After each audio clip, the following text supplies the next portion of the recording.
എല്ലാ ദിവസവും മുട്ടേ നിൽക്കണം. മുട്ടുകുത്താൻ പറ്റത്തില്ലെങ്കിൽ എവിടെയെങ്കിലും അടങ്ങിയിരിക്കണം. ഇരുന്നിട്ട് പരിശുദ്ധാത്മാവേ സംസാരിക്കാവോ എന്ന് ചോദിക്കണം. ബൈബിളിലെ ദൈവത്തെ സൂചിപ്പിക്കാൻ ആവർത്തിക്കപ്പെടുന്ന ഒരു വാചകമാണ് ജീവനുള്ള ദൈവം, സജീവനായ ദൈവം. ലിവിങ് ഗോഡ് എന്നാണ് നമ്മുടെ ദൈവത്തെ കുറിച്ച് പറയാം. Living God. ബൈബിളിലെ ദൈവത്തിന് ഒരു പ്രത്യേകതയുണ്ട്. ആ ദൈവം ഉരിയാടുന്ന ദൈവമാണ്. ഊമയല്ല, ഡമ്പല്ല, മ്യൂട്ടല്ല. ദൈവം മിണ്ടുന്ന ദൈവമാണ്, ഉരിയാടുന്ന ദൈവം, സംസാരിക്കുന്ന ദൈവം. ആ സംസാരിക്കുന്ന ദൈവം ചരിത്രത്തിലുടനീളം സംസാരിച്ചതിന്റെ ലിഖിത രൂപമാണ് നിങ്ങളുടെ കൈകളിലിരിക്കുന്ന ബൈബിൾ. ആ ദൈവത്തിന്റെ സംസാരം നിലച്ചിട്ടില്ല. ആ ദൈവത്തിന് ജരാനരകൾ ബാധിച്ചിട്ടില്ല. ആ ദൈവം ഒരു പടുകിഴവനായിട്ട് വെള്ളെഴുത്ത് കണ്ണാടിയും വെച്ച് വടിയും കുത്തിയിരിക്കുകയല്ല.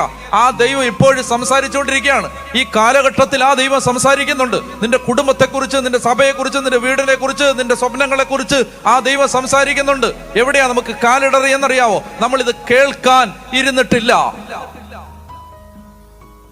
നമ്മളിത് കേൾക്കാൻ ഇരുന്ന് കൊടുത്തിട്ടില്ല.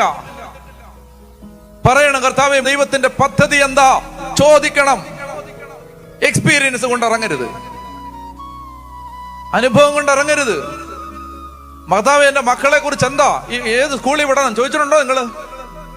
ഏത് കോളേജിൽ വിടണം, ഏത് വിഷയം എടുക്കണം, എങ്ങോട്ട് വിടണം, എല്ലാം ഇപ്പൊ കാനഡ എന്ന് പറഞ്ഞു പോവല്ലേ? ചോദിച്ചിട്ടുണ്ടോ?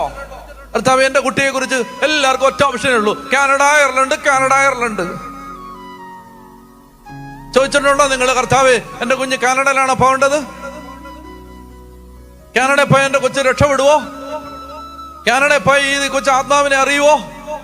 പരിശുദ്ധാത്മാവിന്റെ കയ്യിൽ നിന്ന് വഴുതി പോവോ? ചോദിച്ചിട്ടുണ്ടോ? അപ്പൊ നിങ്ങൾ പറയും ചോദിച്ചാ ഞങ്ങൾക്ക് മറുപടി കിട്ടുമെന്ന്. നന്നായിട്ടിരുന്ന് ചോദിക്കുക, കിട്ടുമില്ലെന്നറിയാം.